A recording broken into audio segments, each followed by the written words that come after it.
निकुंभ परिवारातर्फे गाईचं डोहाळे जेवण केलं आहे. काय सांगणार, नेमकं काय उद्देश होता? आज तयारी देखील केलेली आहे. नमस्कार, सीमा भांडारकर. मी निकुंभ परिवारांची वाहीनबाई आहे. जसं आम्हाला न्यूज समजली की गाईचं डोहाळे जेवण करायचं, तर आमची जल्लोष तयारी सुरू झाली.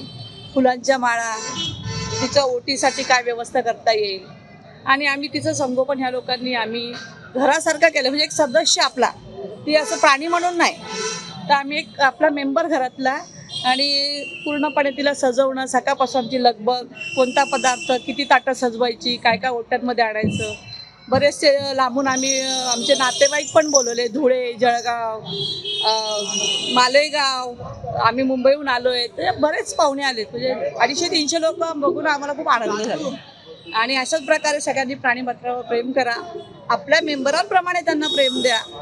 त्यांच्या भावना आम्हाला कळतात, आम्हाला बघून म्हणजे ती इतकीच तो असं सगळं भजन इतकी छान ऐकते की ती गाय नाही, गोमाता नसून ती एक स्त्री आहे, याचा आम्हाला खूप आनंद झाला. नाव सांगा. माझं नाव सीमा भांडारकर.